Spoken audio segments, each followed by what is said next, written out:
Fala, torcedor São Bentista! Está começando mais um episódio do podcast Papo São Bentista, episódio de classificação emocionante do São Bento. Está na semifinal do Campeonato Paulista da Série A2, passou pelo Taubaté nos pênaltis após empate no tempo normal em 1-1. Um jogo muito emocionante e um jogo que acabou terminando tarde, né? Começou tarde, começou às 9h30, iria terminar próximo das 11h30, né? 11h40. E aí teve ainda uma longa disputa de pênaltis, né? E com isso acabou terminando muito tarde, até por isso nós não conseguimos estar soltando esse episódio no mesmo dia do jogo. A gente costuma, né, tem tentado soltar os episódios logo após os jogos, né? Terminando os jogos no mesmo dia, pelo menos, né? Nem que seja na madrugada, para no dia seguinte de manhã já ter disponível para vocês. Mas como ficou muito tarde, a gente também teve uma empreitada aí de recepção, né? Assistimos o jogo num barzinho, no Seva Mix, né? Chegamos tarde em casa e aí ficou inviável gravar, e é por isso que está saindo meio atrasado, saindo somente hoje à tarde esse episódio, mas está saindo, né? Boa noite pro eu e aí. Cara, esse jogo eu acho que dá para entrar naquele hall de jogos do São Bento mais emocionantes, né? Que vamos lembrar aqui há muitos anos, né? Igual a gente fala, lembra aquele jogo contra o Red Bull na chuva, com gol no último lance, né? Lembra do gol de falta do Elton Luiz contra o Guaratinguetá na Série A2 de 2014? Eu acho que daqui a muitos anos ainda vão lembrar da disputa de pênaltis de 8-7 do São Bento contra o Taubaté, né? Boa tarde, Maico. Boa tarde ao amigo ouvinte. Pedimos desculpa, né? Como você falou, a gente está acostumado a gravar no mesmo dia dos jogos os episódios do podcast, mas além de terminar muito tarde, acho que todos vão nos entender, né? Acho que todos passaram pelo mesmo problema. Adrenalina lá em cima, a falta de voz, né? Após o jogo. Acho que não tínhamos condições de gravar, não tinha chance nenhuma, além do horário. Essas questões aí, deixar baixar a adrenalina para poder falar sobre o jogo, recuperar pelo menos um pouco da voz, né? Porque foi difícil. Como você falou, fazia tempo que a gente não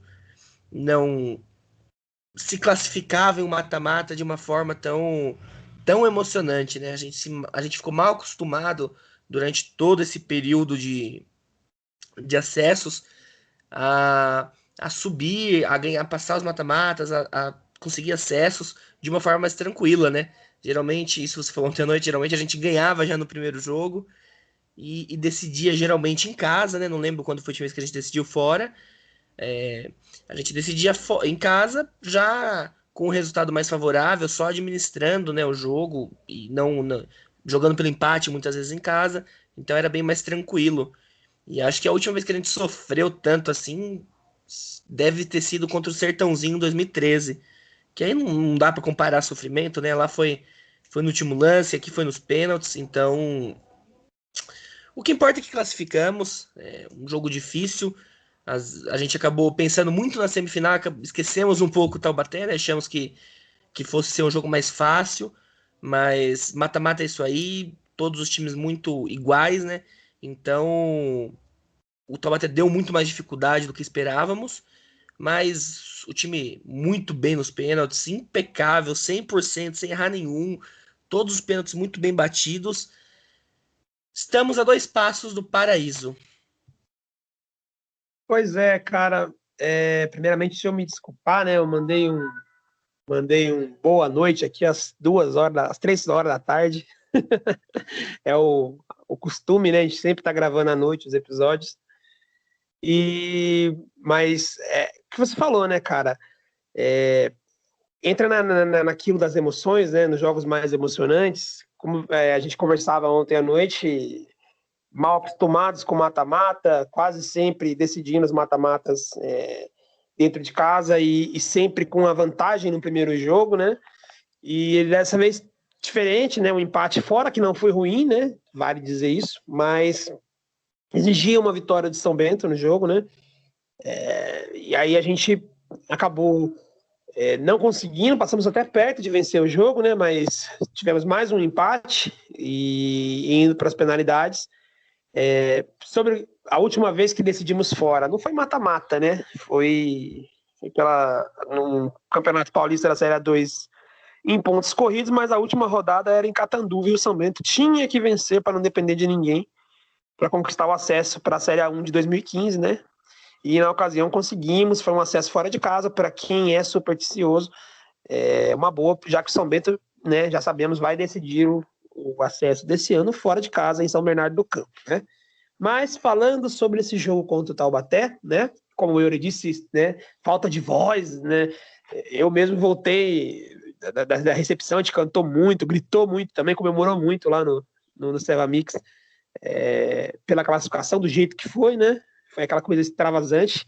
Acho que todo São Bentista estava um pouco assim, eufórico, e realmente ia ser um programa diferente se a gente gravasse logo em seguida, talvez, né, não estaríamos no nosso melhor ponto, até com a voz, né, no melhor estágio para poder gravar. Ainda não está 100% minha voz, está falhando um pouquinho, mas vamos ver, né, como é que se sai hoje. Sobre o jogo, cara, assim, uma escalação com surpresas de novo. O Edson tem sido marca registrada do Edson, surpresas na escalação, né? Ele quase nunca repete a escalação, ele sempre surpreende, até mesmo dessa vez que ele fez o jogo em Tombos e levou os jogadores para Tombos, e alguns ficaram aqui treinando, e a gente tinha aquele desenho dos 11 que jogaram em Taubaté que ficaram treinando aqui, e era quase que uma certeza que São Bento viria igual para o jogo, né? Como foi daquela vez, e não, né? Veio totalmente modificado. Alguns jogadores, que nem o Denner, né, que jogou lá em Tombos e apareceu de titular no time do São Bento. A escalação foi com Lucas Macanhã, o Alisson, Marcelo Sedensky e Douglas Assis, de zagueiros, e o Denner na lateral esquerda. Aí a gente tinha no meio de campo Fábio Bahia, Thiago Primão jogando de segundo volante e Rafinha de camisa 10. No ataque, Juan e Pablo, né? O Pablo também, que mais uma surpresa, e o Bambam de centroavante, né? Tem alguns jogadores como o Douglas Assis, o Bambam, o Juan, né? O Fábio Bahia, são jogadores que têm aparecido sempre no time principal. Talvez sejam os únicos titulares, né? Agora, o restante muda muito, né? O Thiago Primão, que outra hora já foi praticamente um reserva, né? E, inclusive, até em situações não indo nem para o banco, agora aparece ser titular absoluto, né? Nos jogos mais decisivos aí do São Bento na temporada, inclusive fazendo um bom jogo, Primão. Já falando disso, né? Nesse jogo, nessa escalação, então, surpreendente, mas que, na minha opinião, funcionou até, né? O São Bento começou bem, começou mais solto, tocando bem a bola, teve um início com muitas oportunidades que acabaram não sendo aproveitadas, né? O São Bento tocava bem a bola, acertava os passes e criou já no começo chances de fazer o gol, e acabou não fazendo, né? O goleiro William do Taubaté esteve muito bem, pegou um primeiro chute do Denner, que foi quase uma batida de pênalti, né? Uma jogada boa, um toque rasteiro para trás, que eu gosto muito, e o Denner conseguiu chapar com o pé bom, né? Ali da marca do pênalti, mas o William defendeu no cantinho, tinha gente na frente dele, né? Acho que a bola até chegou a resvalar no Dogão, que se jogou, mas acabou sendo uma chance desperdiçada. Mas o São Bento parecia, mostrava mais qualidade técnica, mostrava mais entrosamento, mais ritmo de jogo como time, e parecia que poderia chegar ao gol a qualquer momento. Mas depois dos 15 primeiros minutos de pressão, que geralmente o mandante tem nesses jogos, né? O Taubaté deu uma equilibrada, nem tanto por qualidade, assim, eu senti os jogadores do São Bento bastante ansiosos, os do Taubaté também, né? E isso é uma coisa que a gente precisa pensar, né, no futebol, que você não adianta alguns jogadores você pilhar tanto com o jogo, você chamar tanto ele para decisão, repetir tantas vezes para ele que é um jogo decisivo, que é um jogo que ele não pode perder, que é um jogo que precisa ganhar, porque o jogador fica pilhado da maneira errada, né? Ele começa a ficar tão pilhado que isso atrapalha o desempenho dele, né? Começa a errar, começa a ficar nervoso, ou em alguns casos tem até o medo de errar, que acontece principalmente com jogadores de defesa, né? Então a gente via os jogadores do Taubaté errando muito, e os do São Bento também errando muito. Inclusive, ninguém estava querendo arriscar muita coisa, todo mundo dando mais chutão, espanada, chute para fora, parecendo aquele jogo bem de divisão inferior mesmo. E as maiores inseguranças do São Bento, eu acho que era no setor defensivo, né? E sentia bastante nervosismo no Rafinha e no Bambam, né? O Bambam também bastante nervoso e louco para fazer o gol, para decidir, né? Então isso acho que atrapalhou um pouco a frieza, a calma que normalmente o Bambam tem, né? Ele começou aqui marcando 3 gols, com bastante categoria, bastante calma, bastante tranquilidade. Então, já foi algo que foi prejudicial, mas é o tipo de decisão que traz esse nervosismo, né? Para mim, os jogadores do Taubaté também estavam um pouco assim. Com isso, o jogo ficou meio equilibrado, com poucas chances. O São Bento ainda um pouco melhor, o Taubaté com dificuldade para chegar, e o empate em 0-0 no primeiro tempo, né? Eu até falava com o Eury que nesse tipo de jogo, nesse tipo de confronto em mata-mata, onde o primeiro jogo terminou empatado, no segundo jogo, né, o time mandante, né, o São Bento no caso, teria os 15 minutos de pressão para tentar mostrar quem é que manda em casa, fazer o gol logo e se projetar ali, né, como o favorito a se classificar. Como não conseguiu o Taubaté conseguiu equilibrar, baixando um pouco aquela ansiedade ali, aquele medo de errar, de tomar o gol, né? Então, o jogo ficou mais equilibrado, e aí com o intervalo em 0-0 eu dizia para ele, olha, agora no segundo tempo vai ser mais ou menos a mesma coisa, a gente vai ter aí uns 20 minutos para tentar fazer o gol, né? E a gente não fazendo, né?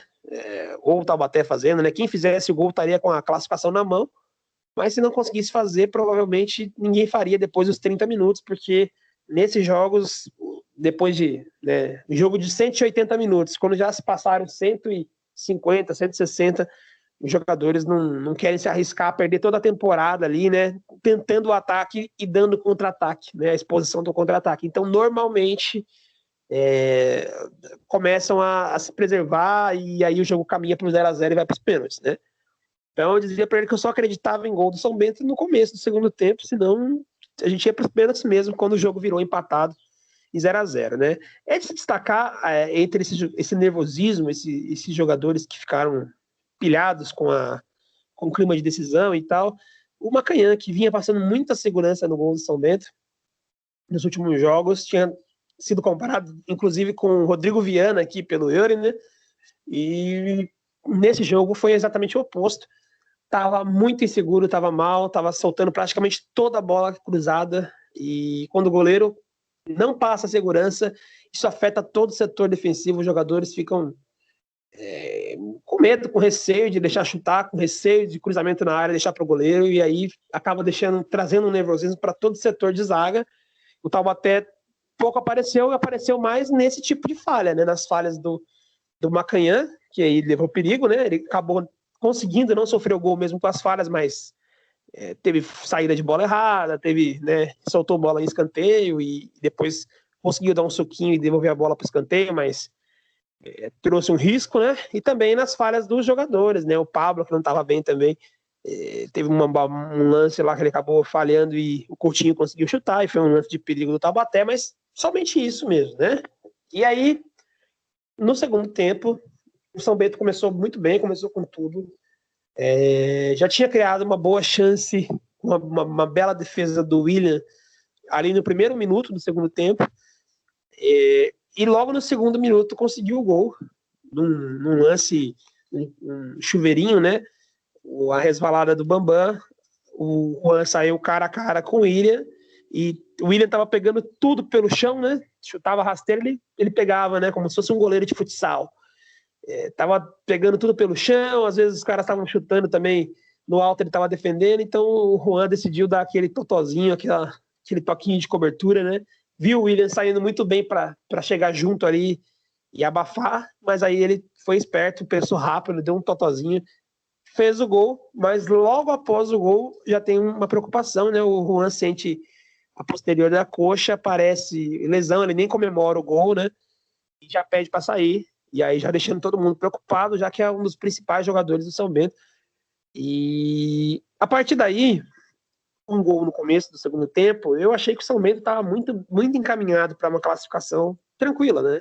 E já que teria o bônus de mesmo que sofresse o gol, não estaria eliminado, né? Iria para pênaltis.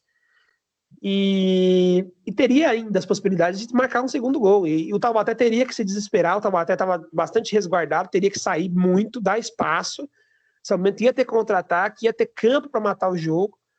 E o nervosismo do Taubaté, que já era grande, né, ia ficar ainda maior, né? Achei que o gol do São Bento traria tranquilidade para o São Bento e desespero para o Taubaté, principalmente conforme o tempo fosse passando, até a medida que o time do Taubaté não conseguiria nada, né? E a gente poderia matar o jogo e fazer um 2-0 tranquilo. Mas o São Bento, com o tempo, foi abaixando as linhas e se recuando cada vez mais, voltando para aquele modelo que a gente tanto comentou aqui nos últimos jogos, né? As duas linhas compactas lá atrás, mas bem atrás, né? Quase na intermediária, chamando mesmo o Taubaté para o jogo. O Taubaté estava nervoso, sim, tanto que começou a fazer incansáveis chuveirinhos na área, cruzamentos na área do São Bento, tentando literalmente a sorte, né?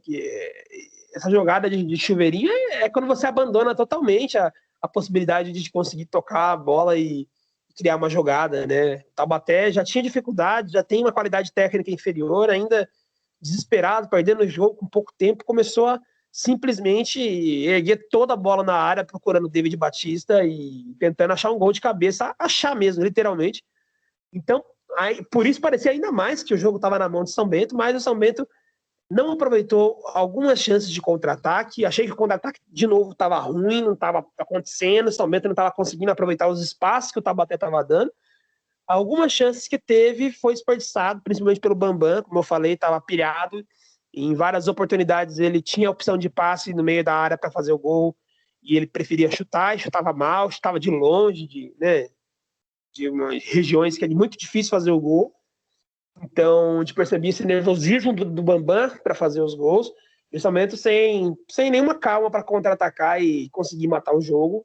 Perdeu ainda essas oportunidades, já que o Taubaté subiu as linhas e estava muito, muito, muito desesperado. Mas, assim, com o tempo, o São Bento ainda foi cansando, né? Perdeu mais jogadores por lesão, né? Teve a saída do Rafinha, a saída do Pablo, além do Juan, que já tinha saído. O Edson teve que fazer substituições ali de última hora, né? Colocar jogadores dois de uma vez, porque ia acabar esgotando os atos de substituição e não teria mais como fazer as alterações. E aí o São Bento, cansado, começou a ficar cada vez mais retraído e recuado. O Taubaté, mesmo sem qualidade nenhuma, sem, né, condições de criar alguma coisa, estava sempre com a bola na intermediária. Aquilo que a gente falou, é perigoso, bola na intermediária. Tá 2 passos ali do cara sair de frente para o goleiro ou de um chute de fora da área. E numa dessas jogadas, já nos 30 minutos do segundo tempo, mais um chuveirinho despretensioso ali para a entrada da área. O David Batista se embola com o Marcelo Sedensky, eu acho, né? Não me lembro bem. E a bola passa e sobra para o Quirino, lateral que tinha entrado no time do Taubaté. E ele tem ali, ele domina na intermediária, na entrada da área, do lado esquerdo, e já tinha marcação chegando do São Bento. Ele resolve dar um canudo, um chute ali que também poderia muito bem ir para fora, sair fraco, né? Mas acabou pegando na veia o chute do Quirino, entrou no ângulo do Lucas Macanhã sem chance. Estava até empatando o jogo num momento crucial, e ali era preocupante, porque era um gol que praticamente levava a decisão para os pênaltis. O São Bento, obviamente, iria sentir muito esse gol, já que estava com a classificação na mão. E mais uma vez o São Bento permite um empate. É incrível como não consegue segurar o resultado, né, quando está enfrentando bons times, né? Taubaté, apesar de no jogo lá em Taubaté e nesse jogo não ter ido muito bem em nenhuma das duas partidas, tem alguns jogadores bons de qualidade. O próprio Quirino é um jogador bom, que eu acho que seria um jogador que poderia ajudar aqui no São Bento e tal, um bom jogador. E jogadores bons, assim, podem aparecer nesses momentos, né, num lance esporádico, né, e fazer o gol. E foi assim contra o Ipiranga. O São Bento sempre recuando, faz o gol, joga bem até fazer o gol, faz o gol, recua totalmente, e aí chama o adversário que nem tá bem no jogo começa a ter algumas chances, né, mesmo que sem qualidade nenhuma, como foi o caso do Taubaté, e aí até o momento que num lance consegue, né, porque tá ali sempre próximo da área, rodeando, chutando, né? E eu acho que tem que ser falado isso, apesar da classificação.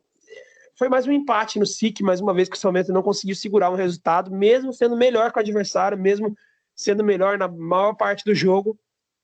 Simplesmente cansou, abaixou as linhas, ficou recuado demais e tomou o gol.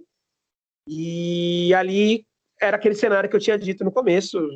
São Bento e Taubaté com o empate na mão não iriam nos últimos 15 minutos arriscar muita coisa. O Taubaté menos ainda, né? Satisfeito de ter conseguido o empate, praticamente não tentou mais nada, tentou segurar simplesmente esse placar de 1-1.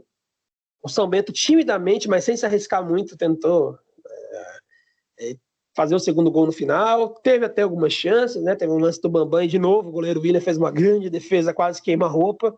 Um lance do Eric Luiz no finalzinho ali, tentando ir para cima da marcação e sair de cara com o William, né? Mas acabou mesmo 1-1, fomos para os pênaltis. E a essa altura, né, a torcida do São Bento provavelmente completamente transtornada, jogo na mão, aí tem aquela coisa emocional, né? O emocional do Taubaté lá em cima, estava praticamente eliminado e de repente estava nos pênaltis. O São Bento, que estava quase classificado, está tendo que resumir toda a temporada, todo o projeto, toda aquela arrancada que o Edson teve aqui, a 5 penalidades. E para piorar, as cobranças de pênalti, além do jogo, né, as cobranças de pênalti foram muito emocionantes.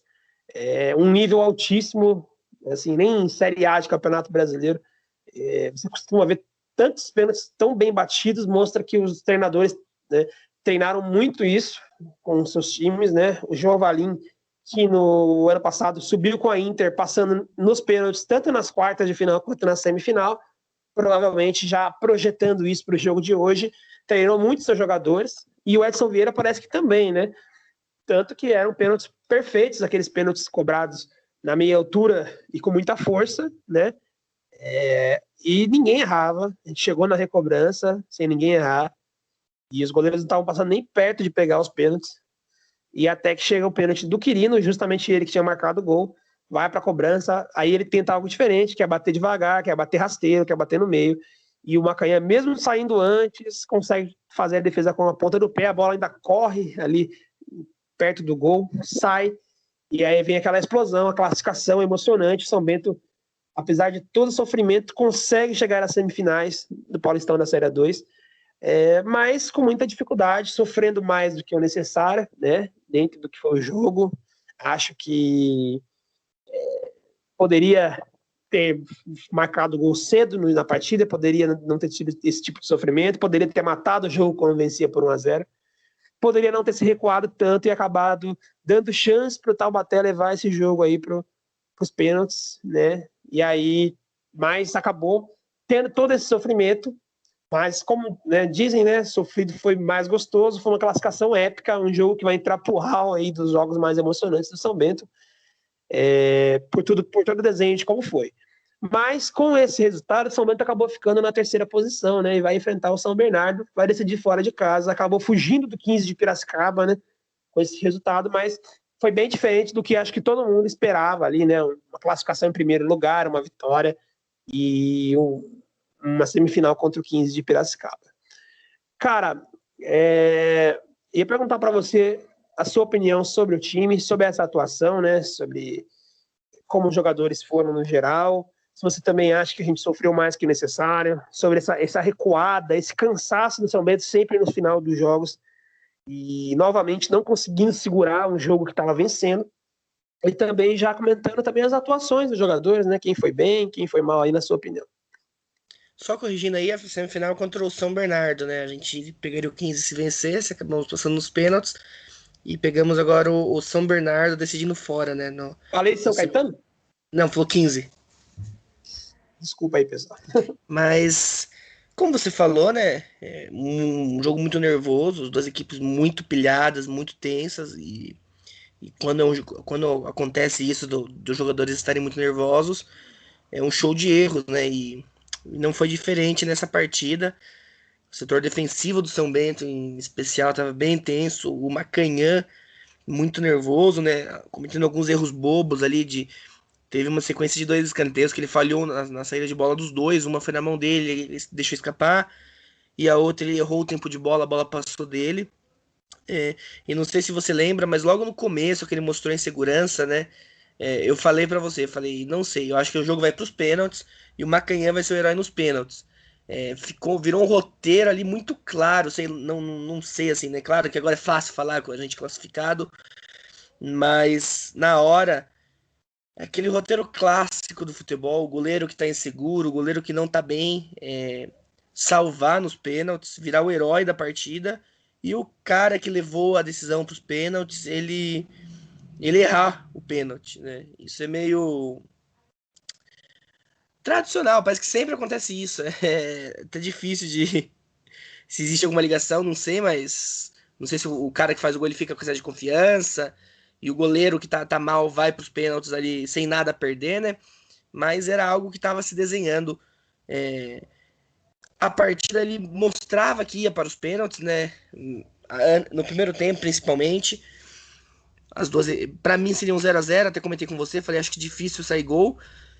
Mas o Juan conseguiu ali logo no início do segundo tempo, né, na sua última participação no jogo, com muita categoria. O Juan ele é um jogador acima da média. A gente até conversava ontem também que na época eu não gostei da contratação do Juan. Ele queria continuar no Paysandu, né? O Paysandu não quis renovar com ele.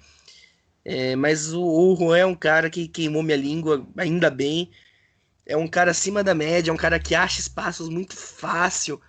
Ele consegue enfiadas de bola, ele consegue achar um companheiro em uma situação muito favorável, se colocar em uma ótima posição. No primeiro tempo teve ele 2 ou 3 lances que ele estava muito bem posicionado e acabaram não passando a bola para ele. Uma do Bambam, a outra eu não lembro o jogador que não. Acho que foi o Pablo que não encontrou o Juan.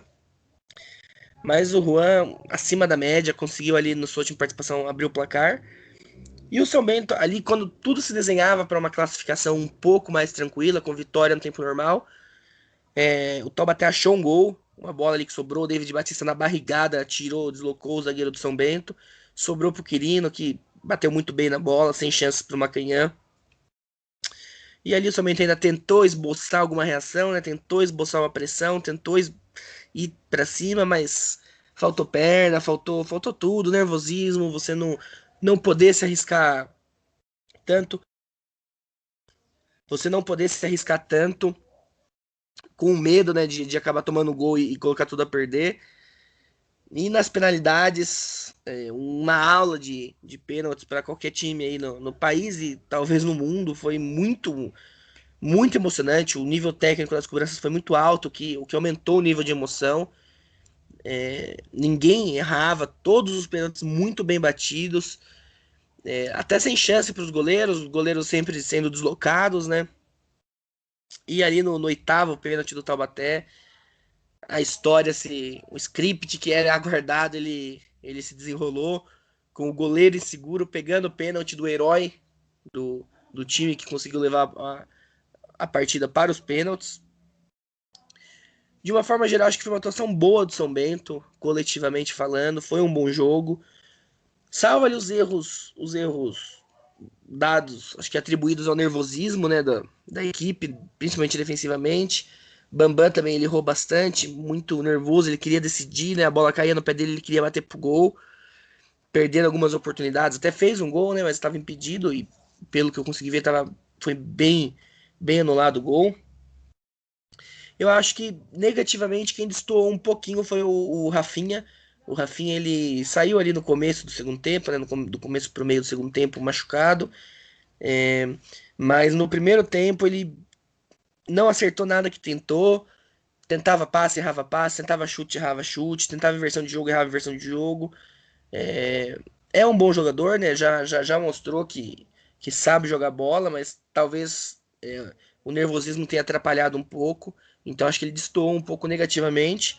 O Macanhã não foi bem no tempo normal, mas não comprometeu o resultado, né? Geralmente um goleiro, quando ele não tá bem, ele acaba sendo influente no resultado. O Macanhã ele conseguiu se recuperar nos pênaltis e virou herói, né? Não tem o que falar. Defendeu o pênalti. Foi um mal batido o pênalti do Quirino, foi mal batido, mas méritos pro Macanhã que conseguiu a defesa ali com o pé esquerdo e de uma partida insegura virando herói. Acho que positivamente A gente pode destacar o Primão. Que partida do Primão, acho que foi a melhor partida dele com a camisa do São Bento. Muito bem, batendo de fora, arriscando, uma boa visão de jogo, conseguindo achar companheiros em boas posições. E o Juan também, o Juan sempre que joga ali, dificilmente ele não é um dos destaques positivos. Foi muito bem também, fez o gol, passes assim. Teve até um passe que ele deu, que a gente comentou, né? Que foi semelhante ao passe que ele deu pro Alisson no gol contra o Audax.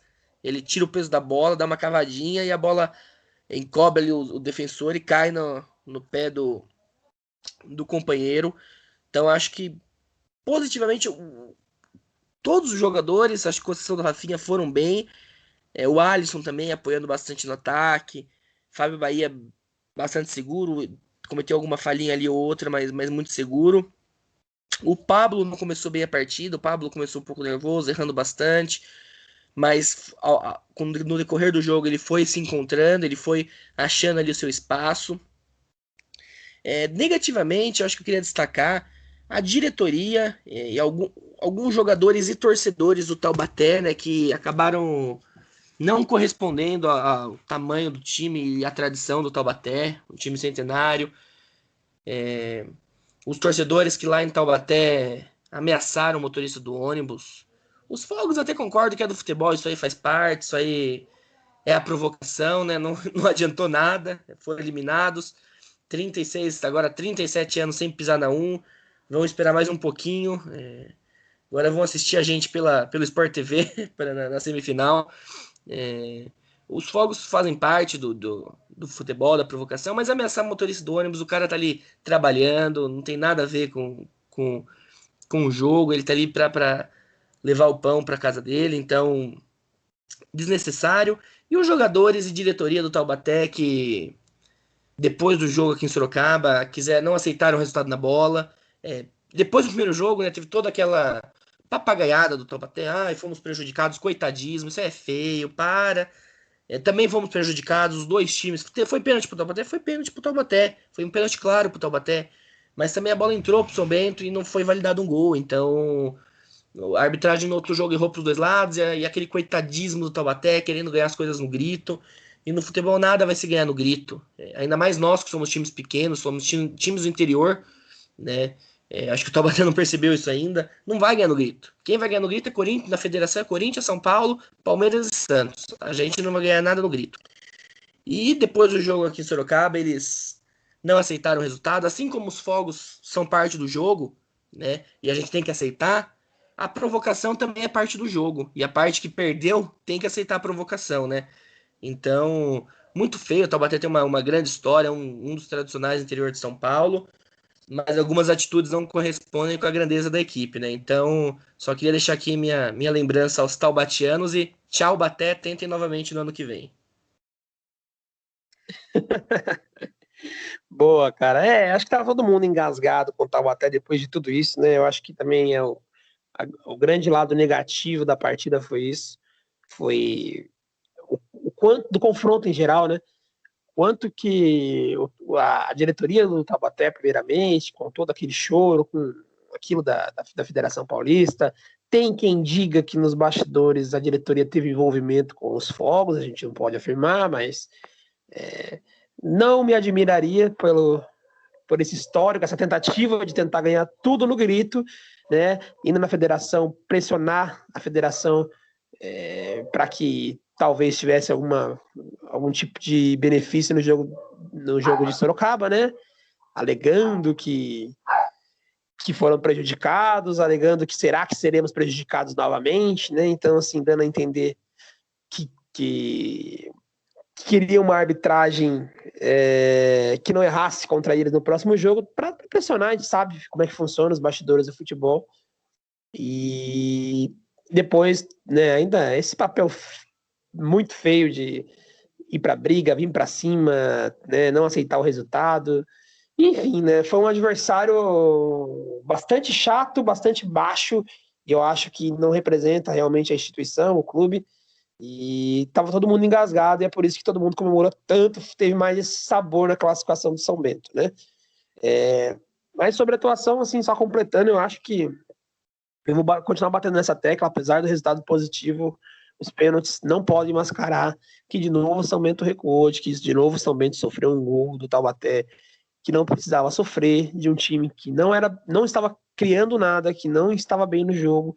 E acho que o São Bento chamou o Taubaté e de novo físico ruim. O Taubaté começou a treinar depois, tem menos jogos que o São Bento, e o São Bento cansar de novo desse jeito, né? A preparação física precisa aparecer. Não é possível que já vamos para o 10º jogo do São Bento pós-parada e o São Bento ainda não se acertou fisicamente, né? Não é possível isso. Então, sofrendo até contra equipes que começaram depois, né? Então, acho que é uma questão que tem que ser levantada, até porque se o jogo de hoje fosse em pontos corridos, né? Seria mais um empate que o São Bento não conseguiu segurar uma vitória.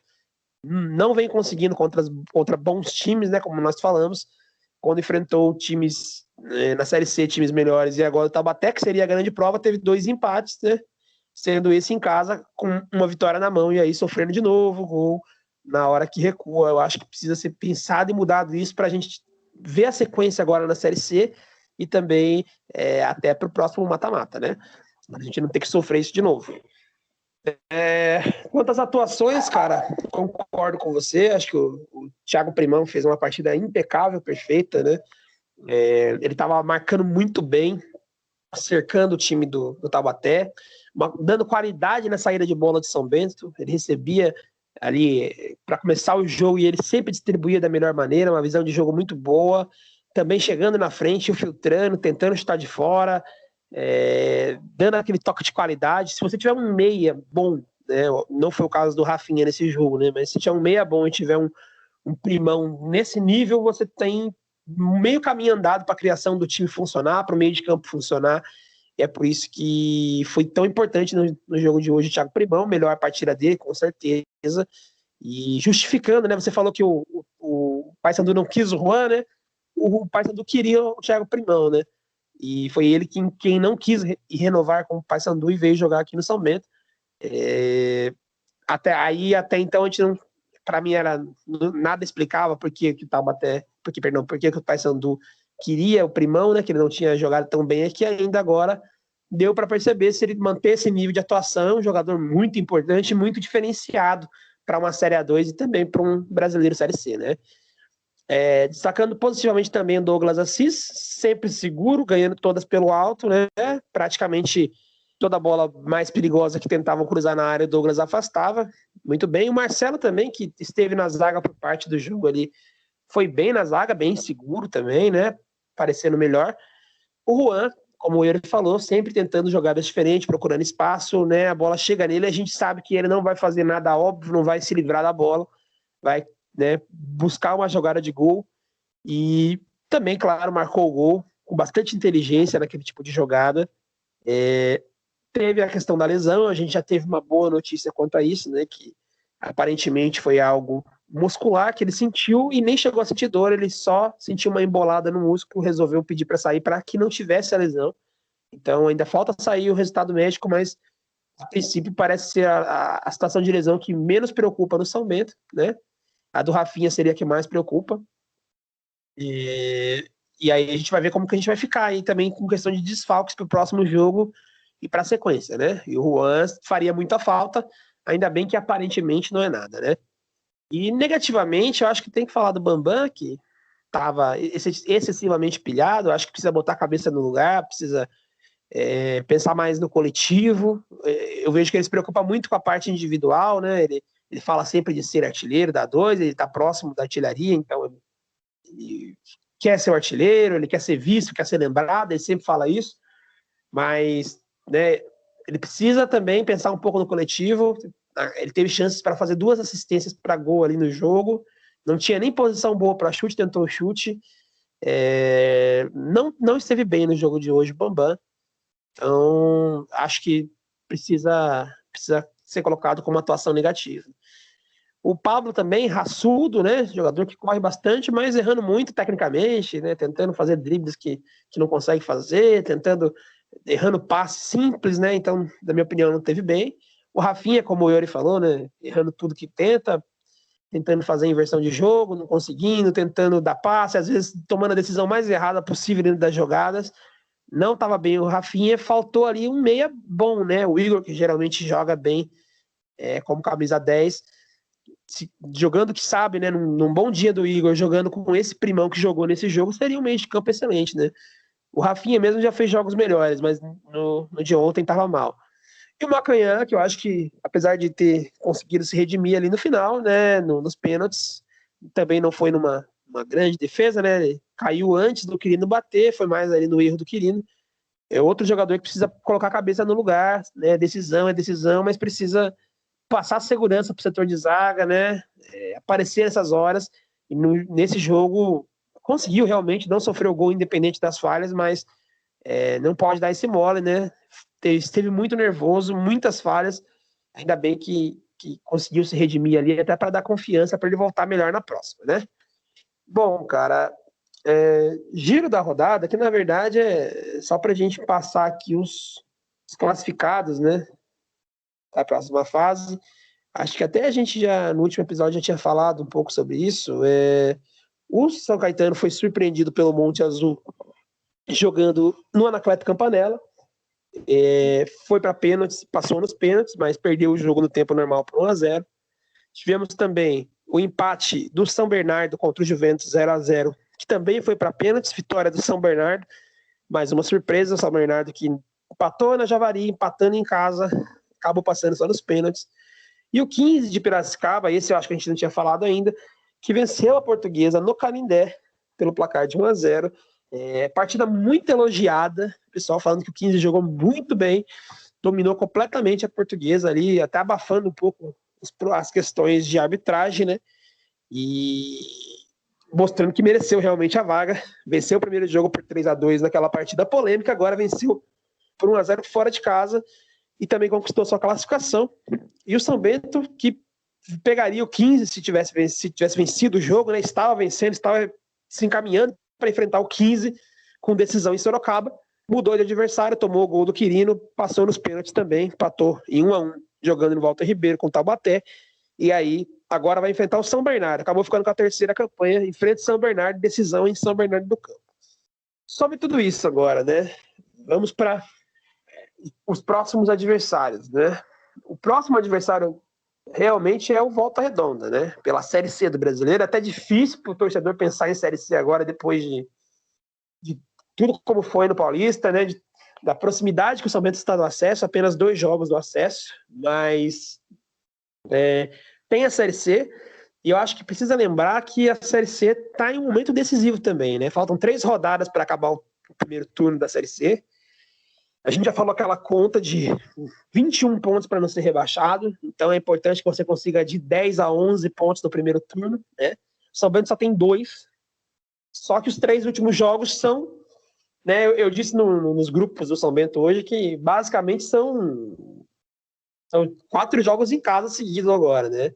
Que temos o Volta Redonda em casa no SIC, depois o Boa Esporte no SIC também.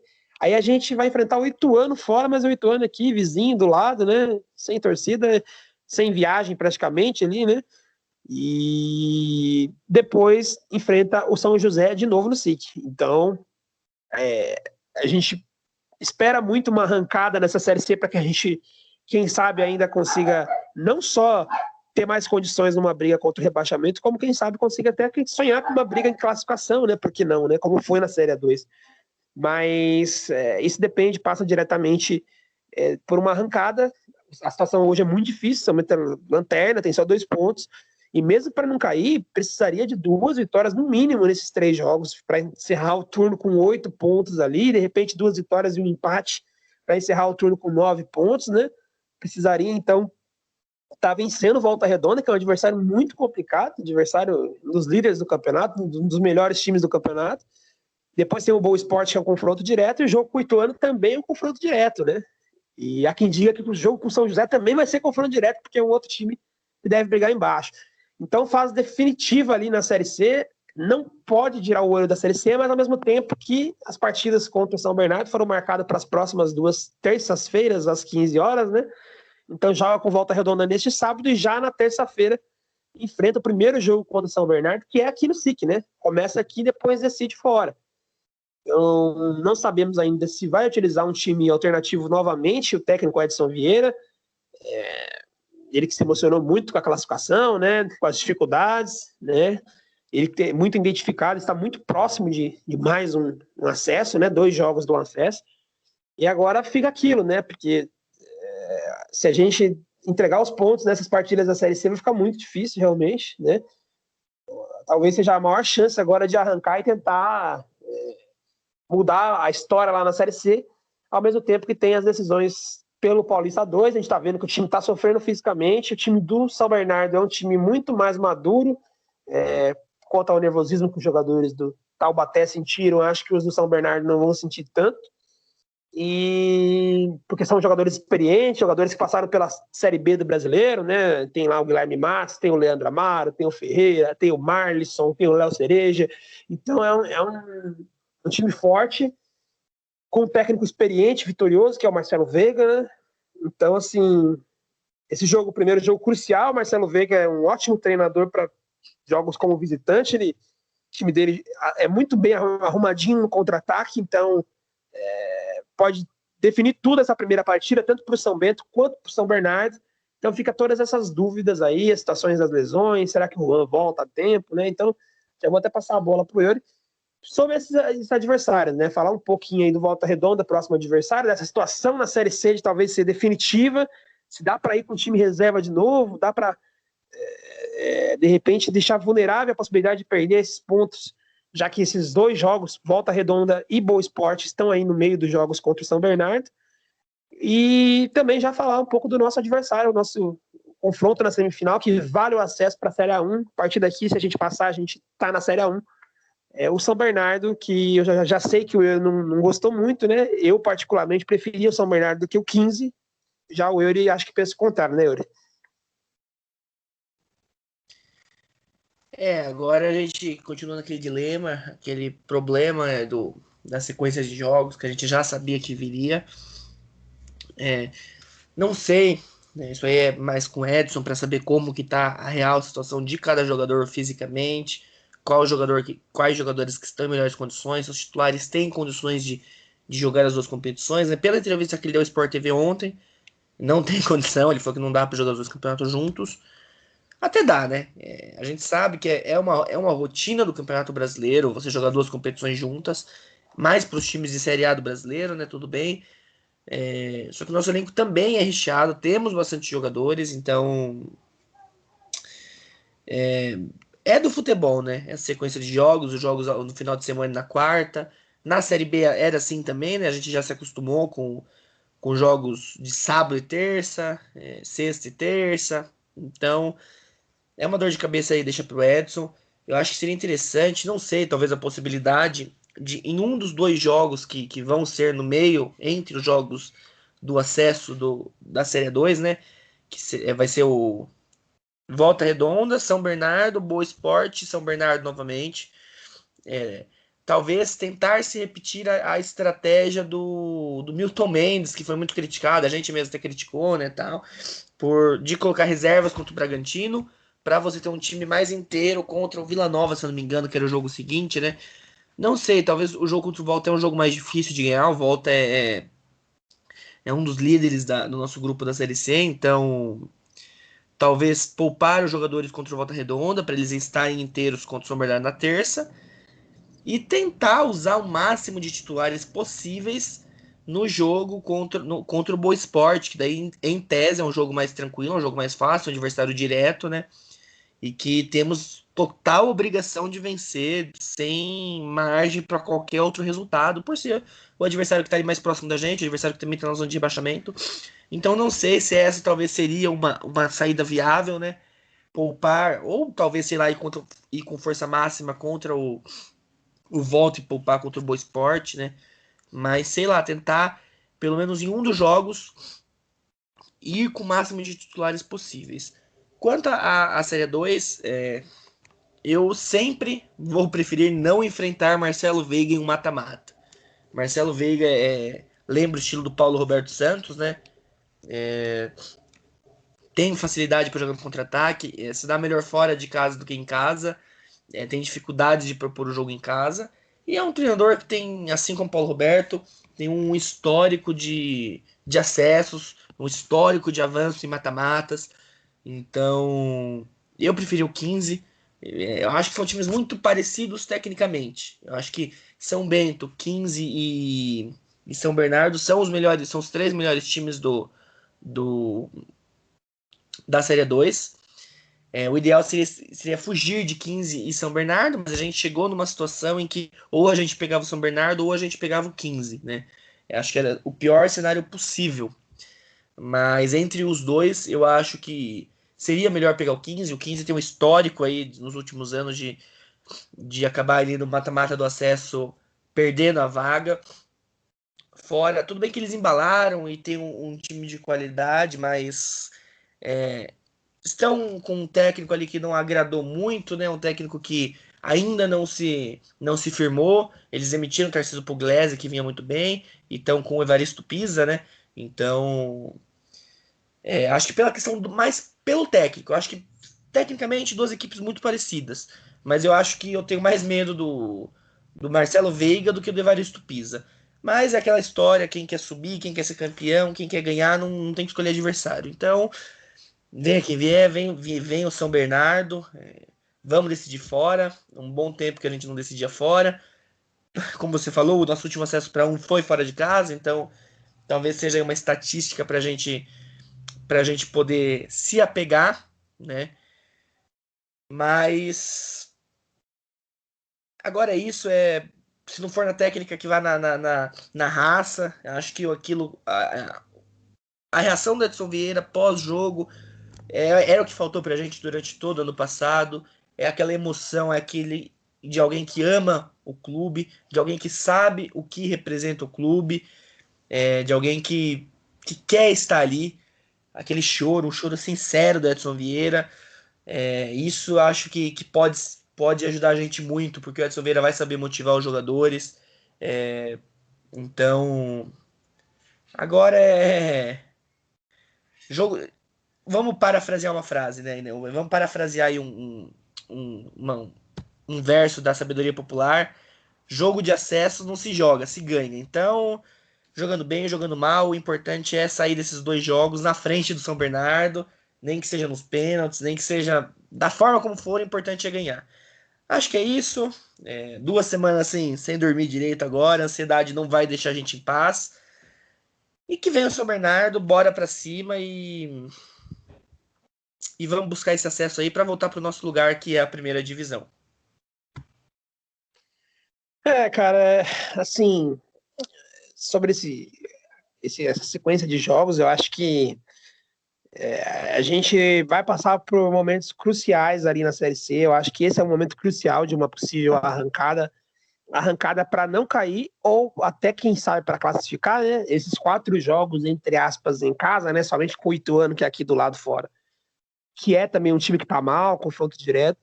Se a gente conseguisse 4 vitórias, a gente provavelmente iria brigar na parte de cima da tabela. Se conseguisse 3 vitórias, seria talvez suficiente para nos colocar ali numa potencial briga para não ser rebaixado, mas com condições boas de evitar esse rebaixamento, que é um dos maiores medos da torcida do São Bento para essa temporada, né?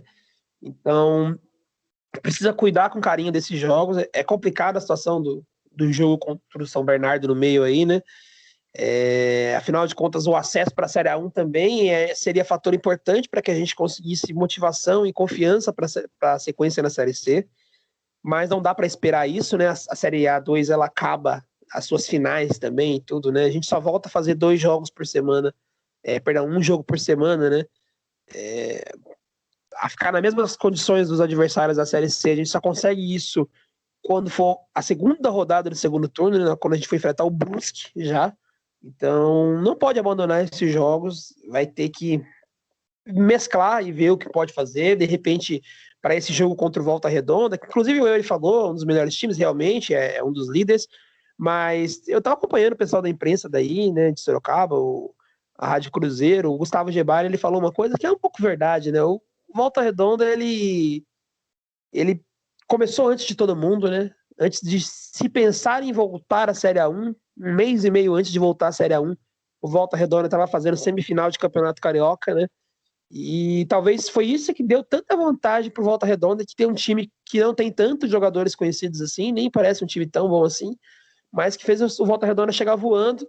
Mas talvez agora equiparando um pouco na parte física, se mostre um time que está ali no bolo, bem parecido com os outros. Tanto que já começou a tropeçar, né? Perdeu para o Ipiranga dentro de casa na última rodada. Eu acho que o São Bento tem que ver com respeito Volta Redonda, mas buscar dentro de casa uma vitória, a primeira vitória que precisa vir na Série C, né? Já queria essa vitória fora de casa aí, e agora em casa precisa vencer esse jogo, até para trazer uma energia boa dentro da Série C para enfrentar o Boa Esporte, que é o confronto direto, que nesse sim, como ele falou, a gente tem a obrigação total de vencer. Mas eu acho que essa sequência de 4 jogos é importante. Então, imaginando um time, de repente, você possa poupar os jogadores que têm maiores problemas ali, né? Você possa usar o Paulo Vitor no gol para dar um descanso para o Macanhã, o Misael na lateral, acho que a gente não perde muito para o Alisson. Aí na zaga, eu acho que como não tem viagem, dá para usar o Douglas Assis, que é um jogador que faz a diferença e tem um físico muito bom, né? E aí, de repente, complementar com o Bruno Leonardo, né? Para poder, né, e com a dupla de zaga com um jogador descansado, né? Na lateral esquerda, o Picuíra, que jogou lá em Tombos, né? E tá no lugar do Alan Vieira, né? Mas eu não vou pedir Alan Vieira aqui, pelo amor de Deus, né? No meio de campo, de repente, o Bahia, que é um pouco mais velho, dá para você dar outra chance pro Lucas Lima, que tem se mostrado um bom jogador, né? O Evandro, que sempre vai bem, pode aparecer nesse time. O Igor, que não está jogando como time principal. Eu até falei que ele poderia cair bem ali, né? No lugar do Rafinha. Mas como não vem jogando, talvez o Igor seja uma opção para ser o camisa 10 nesse jogo. E aí o Juan tem a questão aí da lesão, né? E tal. Tá bastante desgastado, dá para dar mais uma chance pro Laércio. Do outro lado, aí colocar o Eric Luiz, que para mim também poderia estar no time titular, mas é um outro jogador de físico bom, que, né, poderia ajudar bastante ali, mesmo que seja usado também contra o São Bernardo. E aí a questão do Bambam, né? Se tiver bem, vai o Bambam, se não tiver tanto, vai o Jamie. Acho que seria um time competitivo, mas precisa trabalhar para essa partida, precisa botar na cabeça dos jogadores o quanto importante é essa sequência.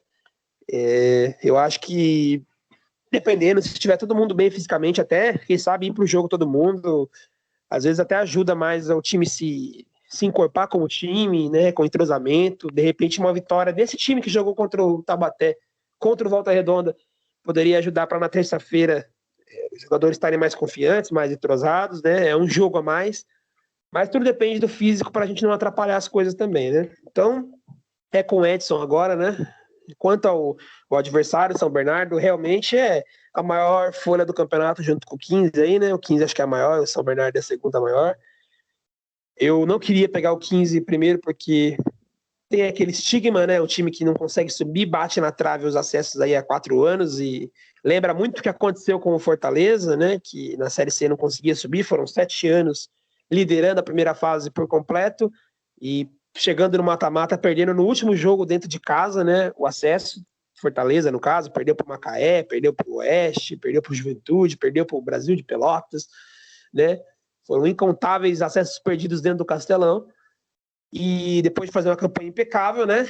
E o 15 é a mesma coisa na Série 2, sempre liderando, passa o primeiro mata-mata, chega na semifinal e perde dentro do Barão o acesso. E agora o 15 fez tudo diferente. Assim como o Fortaleza já conseguiu acesso em 2017, né, junto com o São Bento, conseguiu um acesso classificando da Bacia das Almas, né, em terceiro ou quarto lugar, e enfrentando o Tupi para decidir fora de casa, né, totalmente diferente de tudo que tinha passado. Aí sim o Fortaleza conseguiu o seu acesso. O 15 agora classificou na Bacia das Almas, inclusive esteve por boa parte da última rodada fora do G8, acabou entrando no finalzinho, virou o jogo para cima do Penapolense, ganhou muita confiança com isso, classificou ali na sétima, acho, né, sétima ou oitava posição, acho que foi sétimo, né, aí pegou a Portuguesa, foi enfrentar a Portuguesa, que foi uma das primeiras colocadas, venceu os 2 jogos, né, todo mundo dizendo que está jogando muito bem, que né? É um time que a gente já sabe que era bom, mas não estava dando certo, né? Teve a troca do técnico, mas agora parece que encaixou, né? Que tá jogando bem, embalou. A torcida fechou com o time, escoltou o time de Piracicaba a São Paulo para fazer o jogo no Canindé. Venceram lá o jogo também e vão para a semifinal com uma tamanha moral. Então eu estava achando até injusto o São Bento vencer esse jogo contra o Taubaté, terminar em primeiro no geral e ter que pegar um 15 de Piracicaba, um time forte, embalado, né? A situação de São Bernardo é outra, o time deles já vem demonstrando problemas aí na reta final da Série A2, dificuldade para fazer gols, dificuldade para ganhar dentro de casa. Aí foi para as quartas de final, enfrentando o Juventus, que estava todo desmanchado, não conseguiu vencer o Juventus em nenhum dos dois jogos, empatou na Javari, depois empatou dentro de casa em 0-0 e foi para os pênaltis. Então não vive um bom momento. É um outro grande time, muito bom, tão bom quanto o time do 15, cheio de jogadores bons. Tem o Marcelo Veiga, que realmente é excelente treinador, é muito bom em mata-mata, mas eu vejo mais problemático o São Bernardo do que o 15, sabe? Então eu falei isso pro Yuri antes do jogo, que eu preferia pegar o São Bernardo do que o 15, mantenho o que eu disse. É difícil decidir fora, mas estamos em pandemia, não temos público, então acho que vai ser dois jogos muito iguais. Sobre esse jogo, acho que o foco é no jogo aqui no SIC. O time do Veiga é montado no contra-ataque, são jogadores de qualidade, jogadores que estavam na Série B do ano passado, então todo cuidado é pouco no contra-ataque. São Bento não pode se expor nesse jogo, precisa buscar a vitória sim, mas não acho o empate tão ruim nessa partida, porque jogando em São Bernardo, o São Bernardo tem muita dificuldade para vencer, não consegue propor o jogo, e acho que se o São Bento conseguir não ser derrotado no SIC, vai ter grandes chances jogando lá em São Bernardo do Campo. Inclusive, já falei para o Yuri, minha opinião pessoal, que esse jogo tem um grande potencial de empate nas duas partidas novamente, e talvez o coração do torcedor são-bentista seja testado novamente em mais uma disputa de pênaltis. A gente espera que não. Na próxima terça-feira a gente consiga aí uma vitória convincente e consiga jogar só para empatar lá em São Bernardo, seria o cenário ideal, né? Bom, cara, encerrando o programa de hoje, agradecer todo mundo aí pela audiência. Os episódios têm mantido uma constância na audiência, né? Sempre uns números muito bons e uns ouvintes, pessoas que estão sempre escutando a gente. Agradecer também, pedir desculpas, né, pela demora, pelo atraso nesse episódio, né? Acho que agora com jogos às 15h, né? Todos os outros episódios vão estar saindo aí no mesmo dia, a gente, né, geralmente à noite, nem que no último caso na madrugada, né? Mas no dia seguinte já vão estar disponíveis aí os episódios dos próximos jogos, tá certo? Muito obrigado aí, boa tarde, né, Yuri? Falei boa noite. Boa tarde, Yuri, e até a próxima. É isso aí, até a próxima. Obrigado ao amigo que nos ouviu até aqui. Desculpa mais uma vez pelo atraso nesse episódio, mas como a gente falou, né, seria inviável gravar ontem no mesmo dia do jogo. É isso aí. Muito obrigado pelo apoio aí desde o primeiro episódio, sempre mantendo bons números de audiência. E agora, que vem o São Bernardo, que vem esse acesso, vamos pra cima, decidindo fora. Nunca foi fácil pra gente, não ia ser agora que ia ser, né? Então, vamos confiar na Edson Vieira, nos jogadores que já mostraram que tem condições para conseguir esse acesso. E só nos resta torcer, né? Vamos ver, quem sabe a gente não consegue fazer uma recepção legal, horário bem ruim do jogo, né? Às 15 horas, uma terça-feira. Mas quem sabe a gente não consegue fazer uma recepção legal aí no primeiro jogo no SIC. E é o que nos cabe, né? Apoiar do lado de fora e torcer para que dentro do campo eles façam uma boa partida. É isso, voltamos no sábado para falar sobre o jogo contra o Volta Redonda e quem sabe não seja o início da nossa arrancada na C. Até a próxima.